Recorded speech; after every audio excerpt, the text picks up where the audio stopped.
et messieurs, bonsoir, bienvenue pour cette nouvelle semaine encore pour parler d'entrepreneuriat et regarder ce qui se passe un petit peu au niveau de la population active chez nous en Guadeloupe. Et cette semaine s'ouvre pour ce mois-ci le mois de la finance, donc vous avez déjà peut-être entendu parler. Nous allons recevoir aujourd'hui des invités qui vont vous expliquer ce que c'est et qui vont pouvoir vous parler un petit peu du sujet. On va faire quelques retours en images pour que vous puissiez un petit peu savoir en quoi consistent ces événements et vous pourrez vous renseigner sur place tout à l'heure avec nos invités. Bien sûr, nous sommes le 3e lundi du mois, donc votre chronique juridique. Aujourd'hui, nous allons parler de tout ce qui est CDD saisonnier afin que vous puissiez, bien sûr, en plus comme c'est la période touristique qui arrive bientôt, commencer à regarder ce que vous pouvez trouver comme job ou comme travail. Tout de suite, on attaque dans le vif du sujet avec le Proms de la semaine. Et cette semaine, nous avons décidé de vous parler d'un homme intemporel qui s'appelle Jean-Jacques Dessalines. Alors, ça va s'afficher afin que vous puissiez un petit peu découvrir une gravure, un dessin de Jean-Jacques Dessalines. Donc, aujourd'hui, nous vous parlons de Jean-Jacques Dessalines qui est né le 20 septembre 1758 à Grande-Rivière du Nord en Haïti. C'est un homme militaire et dirigeant haïtien ayant combattu sous la Révolution française, puis sous la Révolution haïtienne, en tant que lieutenant général au service de Georges Boissou. Donc Georges Boissou, c'était un chef de la Révolution haïtienne. Puis ensuite, il a combattu au service de Toussaint Louverture, que vous connaissez sans doute. Alors pourquoi est-ce qu'on vous parle de lui aujourd'hui? Donc nous vous parlons de lui aujourd'hui tout simplement car c'est la date anniversaire de la bataille de Vertières. Donc bataille qui a eu lieu le 18 novembre 1903 près du Cap Haïtien, qui s'appelait à l'époque le Cap Français. Et la bataille de Vertières, la victoire de cette bataille a mené à un événement décisif pour toute la Caraïbe, puisque ça a aussi eu un impact sur l'esclavage de l'époque en Guadeloupe et en Martinique. C'est la bataille qui a vaincu les armées de Napoléon et qui ont emmené par la suite l'indépendance de la première république noire, donc la République d'Haïti, qui a repris son nom originel après.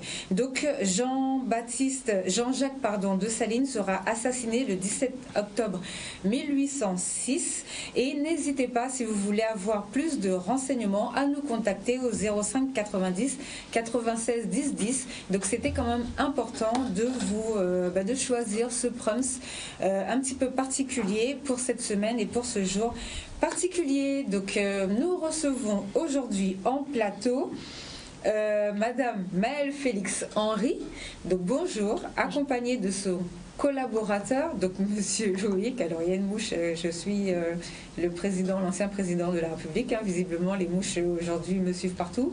Monsieur Loïc Plaideur, donc bonsoir. Donc vous êtes venu nous parler de l'association Communion et vous allez nous présenter ce que vous faites. Alors expliquez-nous un petit peu ce que c'est. Alors, Communion est une association qui existe depuis plus de 3 ans en Guadeloupe. Nous sommes spécialisés dans le développement et le rayonnement de la vie associative. Et depuis notre création, nous intervenons sur 3 pôles d'activité. La communication, donc pour la création de tout support de communication. La formation, ce pourquoi justement nous menons des ateliers assez régulièrement pour les dirigeants associatifs, et pour finir l'accompagnement qui permet justement à ceux-ci de recevoir des pistes d'amélioration pour la gestion de leur structure et surtout pour les aider à aller plus loin. D'accord, et vous êtes venu donc avec votre collaborateur qui est responsable de développement. Donc qu'est-ce que vous faites au sein de l'association? Expliquez-nous. Alors bonjour, moi j'ai 2 casquettes effectivement, donc je suis consultant pour les associations en question, donc je mets en place les accompagnements individualisés pour les associations lorsqu'elles en ressentent le besoin. Ça peut prendre différentes formes et ça peut aller sur différentes activités liées au domaine associatif, que ce soit au niveau de la gouvernance, que ce soit au niveau de la structure financière, que ce soit au niveau des problématiques autres, et notamment de la communication. Et je suis aussi en charge du développement de l'association Communion Associative sur différents projets que nous allons mener d'ici 2020. Voilà. Alors, vous nous avez envoyé une petite vidéo, donc on va la lancer afin que vous puissiez voir, téléspectateurs, de quoi il s'agit.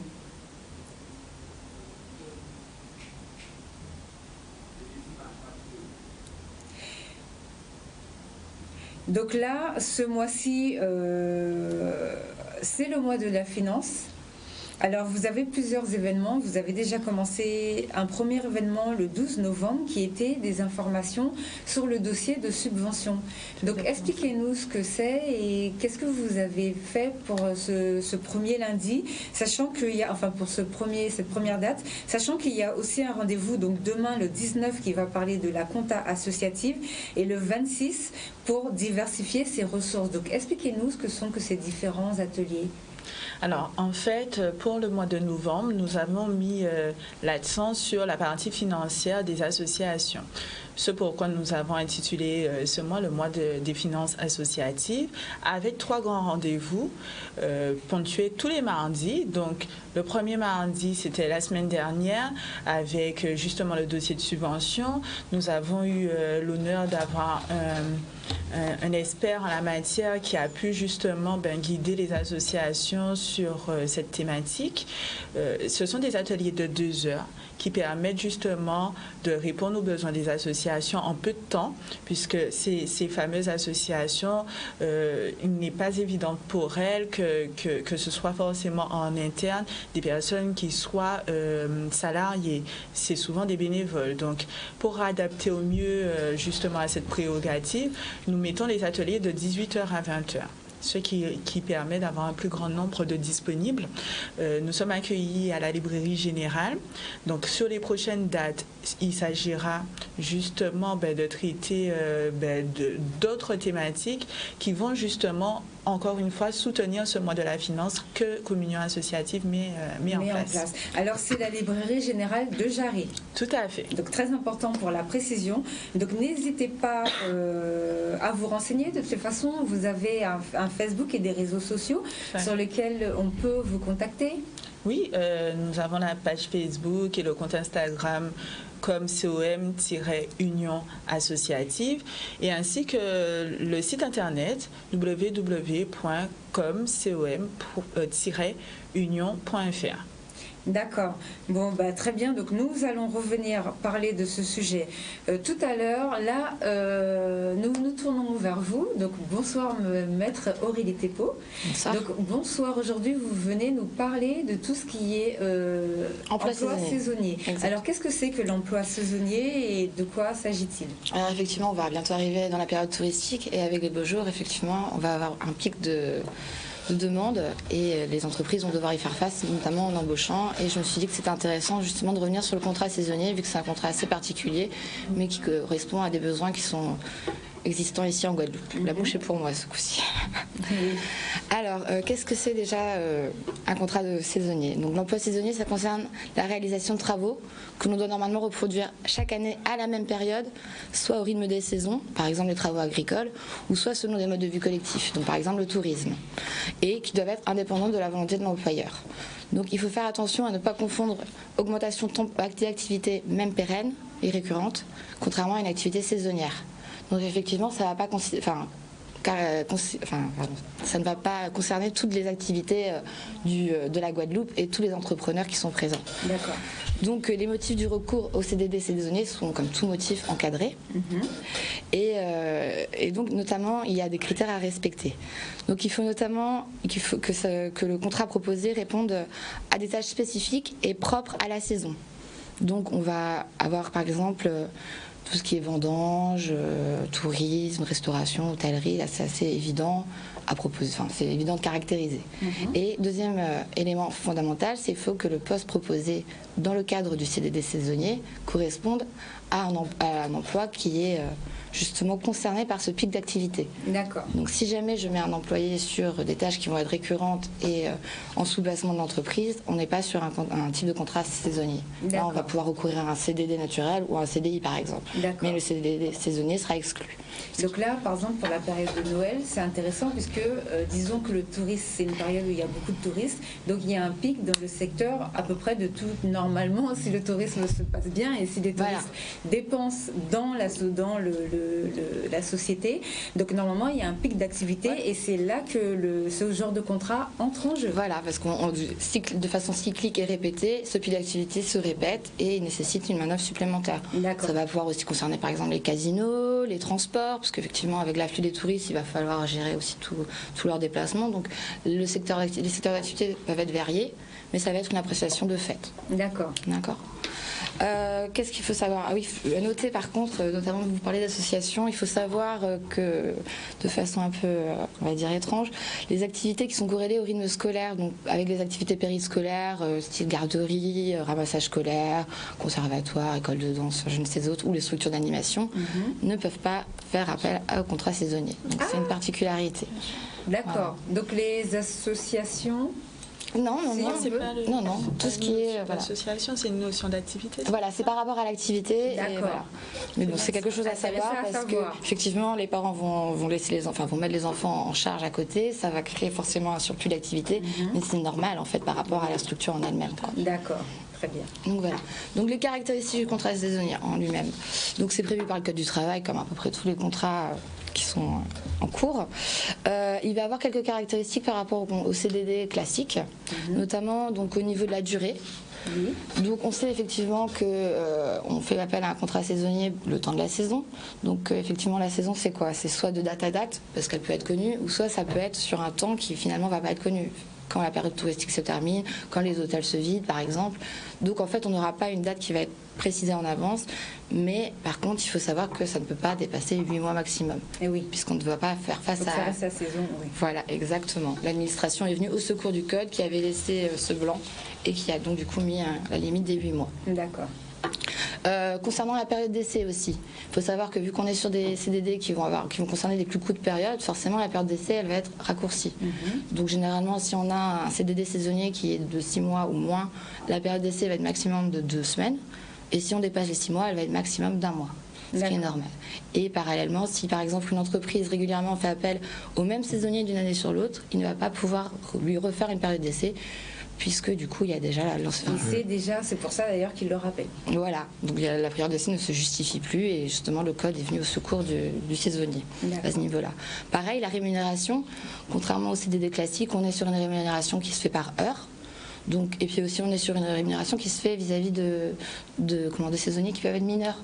Donc on va avoir des taux qui vont être adaptés. Donc par exemple, on a 80% si on a 16 ans, 90% de 17 à 18 ans, et après on a le taux horaire du SMIC minimum, qui peut être rehaussé évidemment, on ne sait jamais, pour les majeurs. D'accord. Point important aussi, il y a la clause de reconduction qui est possible dans ce type de contrat. C'est-à-dire qu'effectivement, comme je vous l'avais dit, d'une année sur l'autre, on peut faire appel au même saisonnier. Et donc, il est possible, dès le début, de prévoir dans ce contrat qu'on va rappeler ce saisonnier. Donc, cette clause de reconduction, elle va donner une priorité à ce saisonnier pour pouvoir revenir plus tard retravailler. Et elle va avoir aussi des conséquences si jamais l'employeur ne le respecte pas, puisqu'on va pouvoir permettre aux salariés de requalifier au niveau des licenciements, au niveau des primes, et tout ça, ça va s'enchaîner. Donc il faut que l'employeur fasse attention si jamais il part sur une telle clause, à en mesurer bien les conséquences et surtout à bien l'appliquer derrière, pour éviter les conséquences néfastes. D'accord. Alors du coup, j'ai juste une petite question, une petite parenthèse. Le mois dernier, on avait parlé de tout ce qui était agence d'intérim. Donc quand une société, par exemple, si une entreprise guadeloupéenne a besoin de faire appel à des intérimaires, là, quelle est la nuance? Quel est l'intérêt pour eux? Qu'est-ce qui est plus intéressant? Est-ce que c'est plus intéressant d'embaucher un saisonnier vraiment ponctuellement pour ça, ou est-ce qu'ils peuvent rester sur le cadre des intérimaires? C'est plus intéressant de passer par un saisonnier, puisqu'on paye heure par heure déjà. Donc on a un cadre qui est complètement différent, et puis on ne passe pas par une agence d'intérim, donc déjà on s'évite des frais et un intermédiaire. Donc, puis ça correspond à une activité réelle et qui est à pourvoir. Donc in fine, il vaut mieux passer, dès qu'on a l'avantage de pouvoir y souscrire, par ce biais-là. D'accord. Bon, merci. Il y a encore peut-être... je voulais juste vous faire un petit point sur la fin du contrat. Effectivement, oui. Comme tout contrat, le contrat saisonnier peut prendre fin. Donc, soit à terme, donc à la date prévue, ou soit à la fin de la saison. Soit aussi, comme tout contrat, pour des velléités qui peuvent être nées lors de son application et donc des ruptures qui peuvent être anticipées, sont les modalités prévues au contrat. Il faut juste savoir que, contrairement à un CDD classique ou un CDI, on ne va pas avoir de prime à la fin. Et on ne va pas pouvoir non plus négocier de rupture conventionnelle si jamais le salarié saisonnier veut partir avant. D'accord. Voilà. D'accord, bon, c'est intéressant à savoir. Donc n'hésitez pas à faire appel à nos jeunes, à notre jeunesse pour ces vacances de Noël qui arrivent bientôt, qui arrivent à grands pas. Et ça peut être très intéressant pour un premier travail, parce que pour leur CV, on leur demande souvent d'avoir une expérience alors qu'ils sont souvent à l'école, ce sont encore des fois des étudiants. Donc les emplois saisonniers peuvent vraiment être quelque chose de pas mal. Sinon, je reviens vers vous. Bon, je sais, on a déjà dit que les emplois saisonniers, c'est pas possible. Mais est-ce que ça vous arrive d'avoir des jeunes qui travaillent avec vous, soit en association, ou d'avoir des gens qui ont des associations et qui travaillent avec des jeunes, par exemple? Et comment ça se passe dans ce cas-là, comme quand vous accompagnez les associations? Est-ce que vous avez déjà eu ce point-là, ce cas-là? Oui, tout à fait. Au sein de Communion Associative, l'an dernier, on avait un emploi d'avenir, une jeune qui était donc en master et qui finissait ses études. Et comme elle remplissait justement toutes les clauses liées à l'emploi d'avenir, on a accepté de l'intégrer au sein de Communion Associative sur les tâches qui sont liées justement à la promotion de la vie associative, puisque ce sont des critères qui sont acceptés, puisqu'il y a des priorités sur... Alors, j'ai dit emploi d'avenir, je m'excuse, c'était service civique. D'accord. Rectification, c'est très important, c'était service civique, et donc le service civique permet justement d'intégrer des jeunes de moins de 25 ans au sein de structures pour mener à bien des missions. Et justement, dans ce cadre, on a intégré une jeune qui souhaitait justement avoir une activité bénévole, mais en même temps pouvoir avoir une petite compensation. Donc, c'est très intéressant pour le jeune, puisque ça lui permet d'acquérir en même temps une expérience professionnelle et de faire valoir déjà des compétences ensuite sur son CV. Et par ailleurs, c'est aussi très intéressant pour une structure associative, puisque effectivement, elle a à sa disposition, ça reste un bénévole, puisque c'est dans le cadre d'un service civique, la personne n'est pas salariée, mais elle a en son sein une ressource supplémentaire pour pouvoir mener à bien des réalisations et pour voir justement, on est dans un échange gagnant-gagnant, puisque le but aussi, c'est de fermer cette personne et l'aider dans son projet professionnel. D'accord, justement, je n'avais pas encore entendu parler de service civique. Alors, qu'est-ce que c'est concrètement? Comment les jeunes qui sont intéressés, qui voudraient essayer de toucher peut-être à une activité, comment faire? Comment est-ce qu'ils peuvent se renseigner pour s'inscrire à ce fameux service civique? En ce moment, il y a quand même pas mal de promotions sur différentes actions de service civique. En tous les cas, je retrouve beaucoup sur les groupes professionnels. Donc, c'est souvent, c'est soit l'association fait une recherche justement d'un candidat qui répond au profil qu'il souhaite, soit le jeune se rapproche de l'association. Et dans les meilleurs des cas, l'association possède l'agrément. Du coup, elle peut mettre en place directement le service civique. Sinon, elle doit passer par une autre structure qui va lui permettre justement de mettre en place ce fameux service civique. Donc, c'est du cas par cas, mais c'est vrai qu'un jeune peut se rapprocher d'une association en ayant ce projet. D'ailleurs, ça a été le cas avec cette fameuse jeune femme qui s'est rapprochée de nous justement parce qu'elle avait déjà en tête dans son projet professionnel d'acquérir des compétences dans le cadre associatif. Donc ça peut aller dans les deux sens. C'est soit l'association fait circuler une annonce dans ce sens, soit le jeune se rapproche de l'association. D'accord, alors on va regarder la petite vidéo que vous nous avez envoyée pour qu'on puisse comprendre exactement ce que vous faites au niveau de votre association. En novembre, Communion, spécialiste du développement et du rayonnement associatif, vous donne rendez-vous pour 3 ateliers de formation sur la thématique des finances. Le premier atelier sera le 12 novembre sur le mode d'emploi du dossier de subvention. Puis, on poursuivra le 19 novembre avec une formation sur la comptabilité associative. Pour clôturer le mois, rendez-vous le 26 novembre pour l'atelier Diversifier ses ressources associatives animé par Maëlle Félix-Henry. À ces 3 occasions, nous vous accueillerons à l'espace coworking de la Librairie Générale.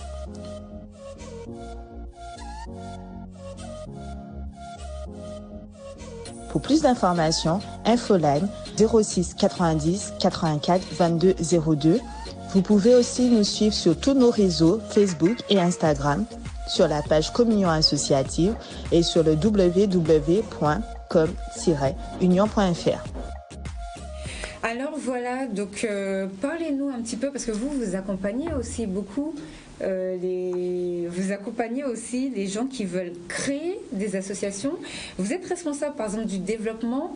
Comment vous aidez les gens peut-être à se développer? Qu'est-ce que vous faites exactement? Dans le cadre de la création? Oui. En fait, dans le cadre de la création, soit il y a les formations sur créer son entreprise qu'anime créer son association qu'anime Maël. D'accord. Où ils peuvent se rapprocher directement de nous et donc de moi pour la création en tant que telle.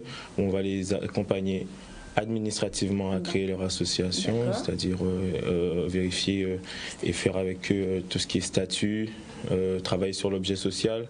Ce qui est très important quand on crée son association, un bon objet social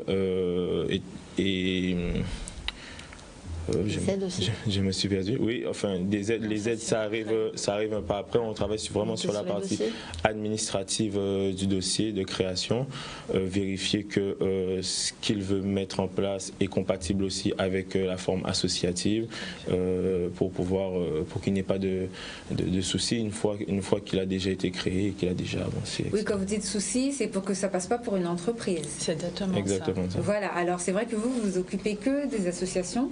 Donc, vous pouvez nous rappeler le numéro de téléphone? Le numéro 06 90 84 22 02. Et effectivement, je vais compléter un peu ce que mon associé a dit. L'idée, c'est effectivement de faire un réel point dès le début avec cette personne pour être certain que ça répond à un projet associatif et non à un projet entrepreneurial. Parce que trop souvent, les personnes ouvrent des associations parce que ce qui est totalement compréhensible, elles veulent vivre de leur projet, mais il faut s'assurer que ce fameux projet réponde quand même à des objectifs associatifs, c'est-à-dire qu'elles aient des réelles missions d'utilité publique, sans que l'association ait l'agrément d'utilité publique. Il faut que ça réponde à une mission sociétale dans tous les cas et que ça serve à un plus grand nombre et non pas à un nombre restreint de personnes. Donc on s'assure de faire le point avec la personne, avec ses ambitions, avec ses projets. Et ce premier point de départ va nous permettre de déclencher ou pas la prestation. C'est très important. Donc une fois que la prestation est déclenchée, on y va par étapes comme l'a expliqué Loïc. Mais il y a aussi un suivi, c'est-à-dire que on peut vous accompagner sur la communication, puisque une fois que l'association est lancée, il faut pouvoir dire qu'elle existe. C'est très important, sans quoi il n'y a pas trop d'utilité de l'avoir créé. Et puis ensuite, tout simplement, on l'aide dans la gestion quotidienne, dont la raison d'être des formations, notamment sur les finances. Une fois que j'ai créé mon association, je veux qu'elle fonctionne convenablement, je veux qu'elle ait une trésorerie solide, j'aimerais que les projets puissent être développés. Donc nos formations sont justement une réponse à cela, de manière à ce que les dirigeants puissent être autonomes, parce que c'est très important. Communion associative n'a pas pour but de se substituer aux dirigeants associatifs, mais de réellement être des accompagnateurs. Nous qualifions comme des accompagnateurs professionnels, certes, mais des accompagnateurs pour que les structures associatives soient autonomes dans leur gestion et que les dirigeants puissent être épanouis dans leur gestion au quotidien. D'accord, très important de le savoir.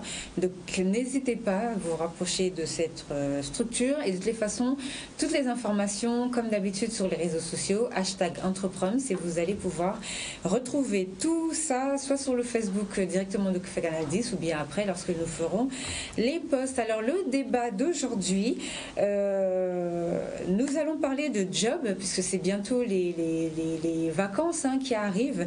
Donc job, le fameux mot job, ou comment trouver une idée d'activité non pérenne. Pourquoi non pérenne? Puisque ce n'est pas quelque chose qui va durer dans le temps, puisque là, par exemple, on va chercher quelque chose pour les vacances de Noël. Alors moi, j'ai une question pour vous sur ce petit débat. La région propose des aides aux jeunes tous les ans, de manière à ce que les jeunes puissent trouver un petit travail pendant les grandes vacances. Est-ce que vous avez déjà, vous, eu l'occasion, ou est-ce que vous connaissez des gens qui ont déjà adhéré à ce système? Qu'est-ce que vous en pensez? Est-ce que vous pensez qu'il faudrait le développer? Parce que c'est valable une seule fois, ce qui est normal quand même, puisque c'est une aide de la région. C'est valable une seule fois pour les jeunes. Et est-ce que vous trouvez que c'est assez diversifié au niveau des secteurs d'activité qui acceptent ces jeunes en stage ou bien en job d'été, tout simplement? Moi, j'avoue que j'avais pas entendu parler de ça, mais je pense que ça peut être une bonne idée si la région répertoriait réellement tous les jobs qui peuvent être proposés pour permettre une effectivité totale. Alors je crois, j'ai pas envie de dire de bêtises, donc je vérifierai pour la prochaine fois, mais je crois que c'est à partir de 16 ans.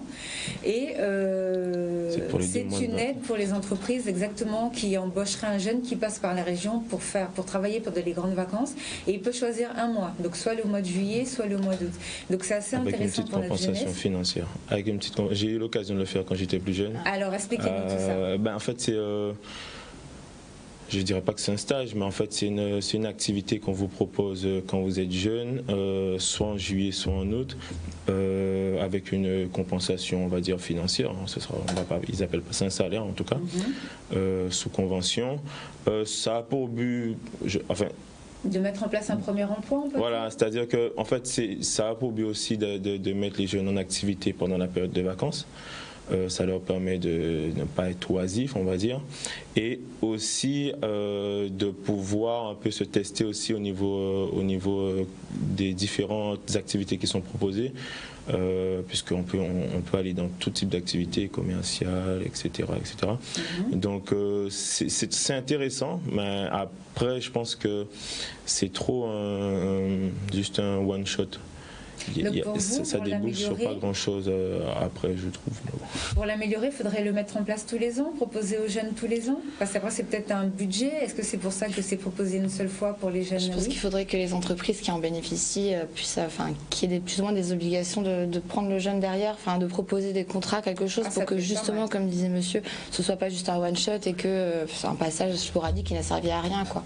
Peut-être que l'entreprise derrière, pour qu'elle puisse bénéficier de cette aide, derrière, c'est qu'elle a une ambition d'embaucher et que justement ce jeune puisse avoir une priorité d'embauche via, je sais pas, quelque chose comme ça. Alors après, pour l'embauche, je sais pas, parce que ça commence pour les mineurs. Pour les mineurs, oui, voilà. Je crois que c'est entre 16 et 18 ans. À partir de 16 ans, pendant un mois, pendant les vacances.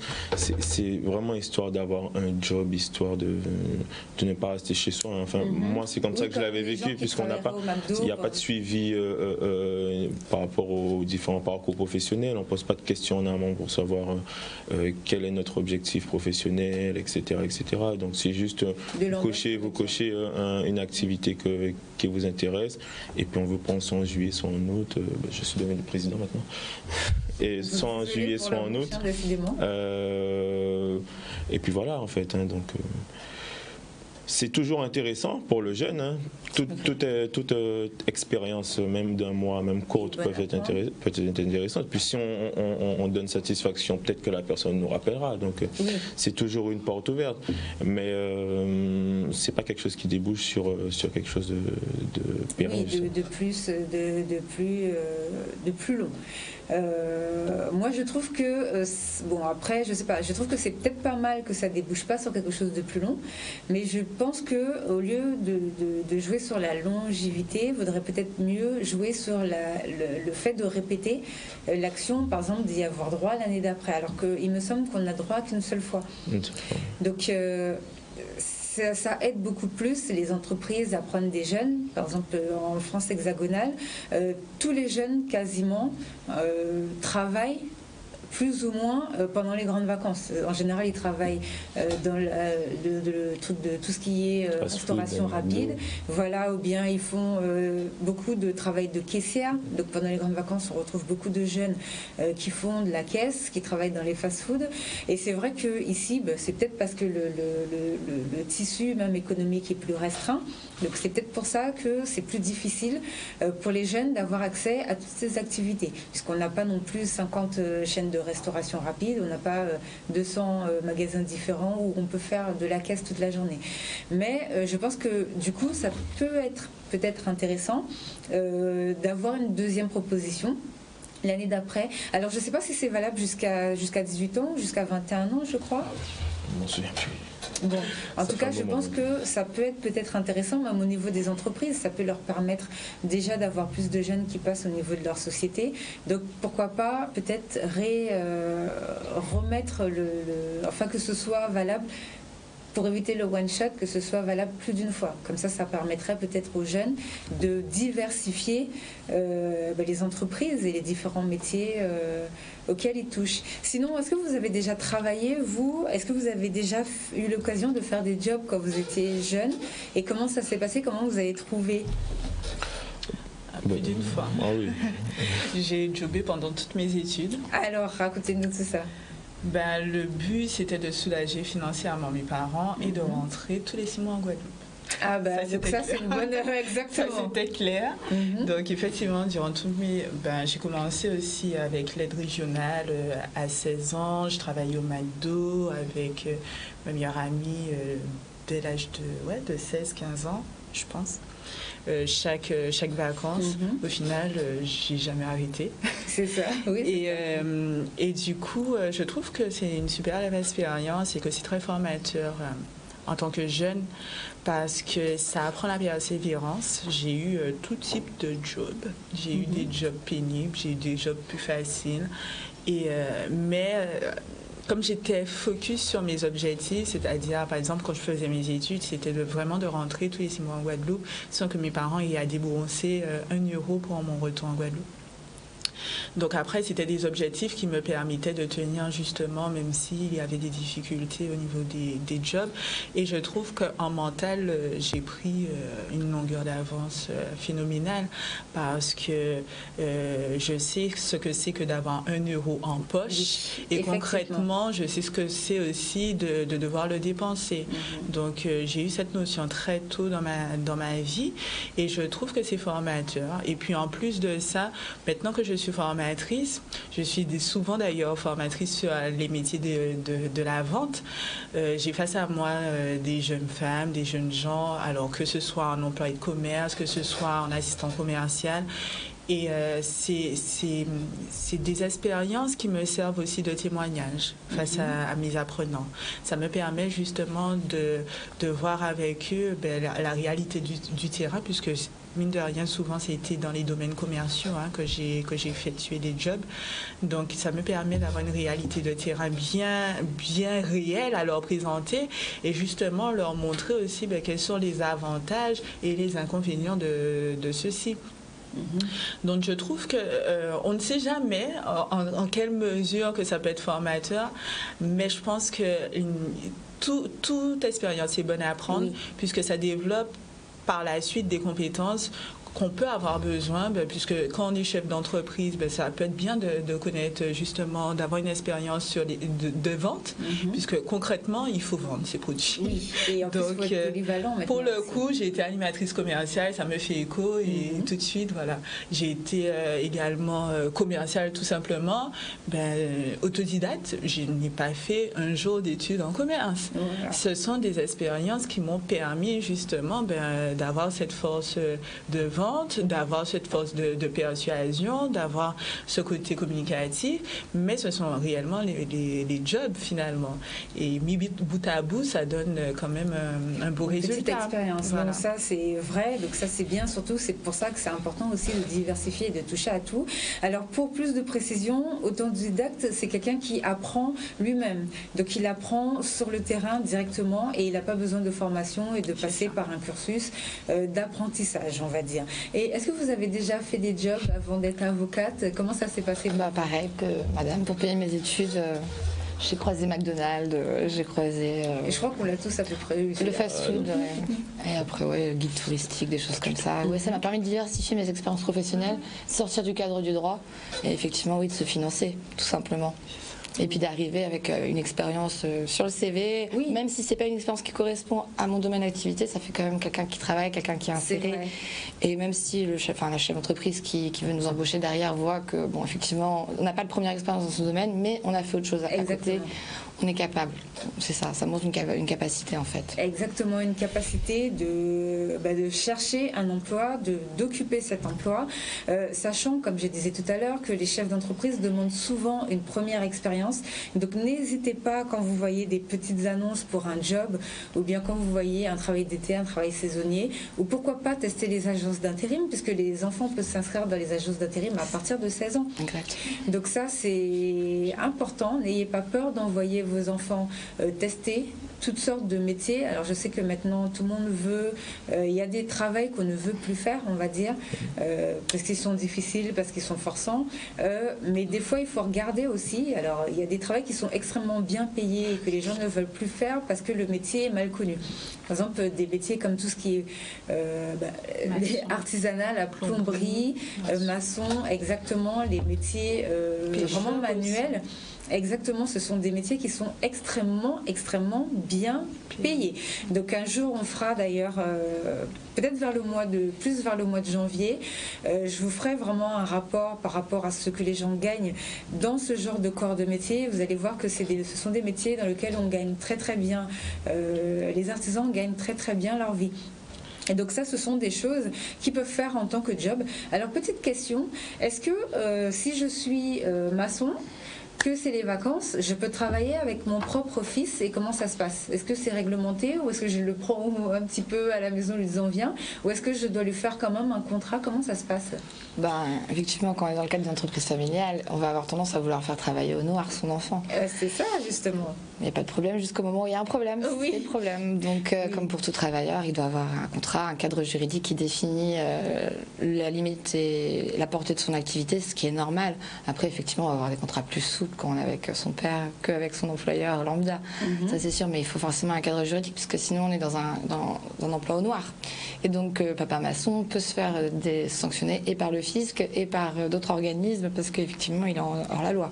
Donc, même si on veut aider son fils en l'embauchant sur ses chantiers, c'est bien, mais il faut respecter les cadres. Oui, surtout pour éviter tout ce qui est accident de travail et pour éviter, comme vous disiez, des contrôles ou bien des problèmes. Mais c'est vrai que c'est important. Moi, je trouve que c'est bien lorsque les jeunes commencent à travailler dès 16 ans. Dès 16 ans, pourquoi pas, quand il y a les grandes vacances, au lieu qu'ils restent à la maison, qu'ils fassent un premier travail, je trouve que c'est quelque chose qui est pas mal. Ça leur permet de tâter un petit peu, de découvrir. Et je pense qu'on voit déjà à cet âge-là, les enfants qui veulent travailler, ça définit peut-être déjà un petit peu. Les aptitudes. Ça définit. Ouais, ça montre un peu l'aptitude d'un enfant à vouloir soit être débrouillard et donc vouloir toujours être en activité, ou parce qu'il préfère vraiment une activité qu'il veut se lancer dedans, ou peut-être qu'il veut rien faire. Donc on voit à ce moment-là, mais ça développe plus des aptitudes que des expériences professionnelles. Effectivement, je pense que tout le monde en Guadeloupe a commencé par travailler avec un tonton pendant les vacances. En tout cas, moi, c'était le cas, avec un tonton dans son entreprise pendant les vacances pour ne pas s'ennuyer. Et puis, ça nous permet de découvrir des choses, effectivement, plutôt que de rester à la maison, c'est sûr. Voilà, et puis ça complète parce que maintenant c'est vrai qu'au niveau du cursus scolaire, les stages commencent en 3e, donc ça permet de compléter, et plus de toute façon il y a de l'activité professionnelle, et mieux c'est pour les jeunes. D'ailleurs, avant, tout ce qui était études professionnelles était mal vu. Les gens pensaient que les longues études générales, c'était mieux. Et finalement, on s'est vraiment rendu compte que ce qui paye maintenant quand même de la société, c'est beaucoup au niveau des études professionnelles. Et comme je disais tout à l'heure, tous les métiers comme les maçons, les plombiers, ils gagnent aussi parfaitement bien leur vie. Donc n'hésitez pas à tester différents métiers. Et comme ça, vous pouvez avoir une idée du métier qui vous convient le mieux. Et après, pourquoi pas faire les études qui correspondent, si quelque chose vous plaît, qui correspond au secteur d'activité que vous voulez approfondir, on va dire. Alors, Maître Thépeau, merci beaucoup d'être venu aujourd'hui pour nous faire cette chronique. Avec plaisir. On se retrouve normalement le mois prochain. Alors, on n'est pas encore sûr, je ne suis pas encore sûre, puisque comme ce sera les vacances de Noël, donc normalement, on retrouve Maître Tepoul le mois prochain pour notre chronique juridique. Ou sinon, on fera vraiment venir des artisans vraiment qui vont parler de Noël, mais je suis sûre que vous allez pouvoir nous développer quelque chose en rapport avec l'activité économique qui se passe en Guadeloupe pendant cette période. Je vous fais confiance pour ça, parce que vous tombez toujours juste sur les chroniques. Et ça, c'est magnifique. Merci beaucoup. Alors, Madame Maëlle Félix-Henry et Monsieur Loïc Plaider, merci beaucoup d'être venus nous parler de votre association. Merci. Alors, vous donnez encore rendez-vous, il reste 2 dates. Oui. Le 19 novembre, le 26 novembre. Effectivement, demain, mardi 19 novembre, à partir de 18h, on attend toutes les associations désireuses à la librairie générale sur le thème à Jarry. Oui, à Jarry, sur le thème de la comptabilité associative. D'accord. Donc qui sera développé par un expert comptable.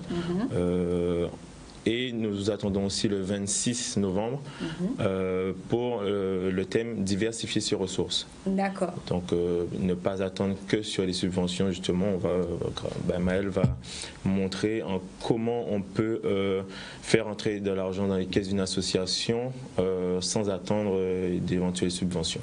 Subventions qui des fois en plus sont extrêmement longues à arriver. Donc ça c'est vrai que si vous pouvez vivre sans commencer, en tout cas à agir sans les subventions, ce sera vraiment une bonne chose pour les associations.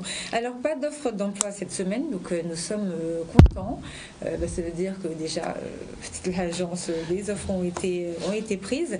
Donc on verra ce qu'on vous proposera la semaine prochaine en fonction de ce qui se précise. Merci beaucoup d'avoir suivi notre émission. À la semaine prochaine. Au revoir à tous.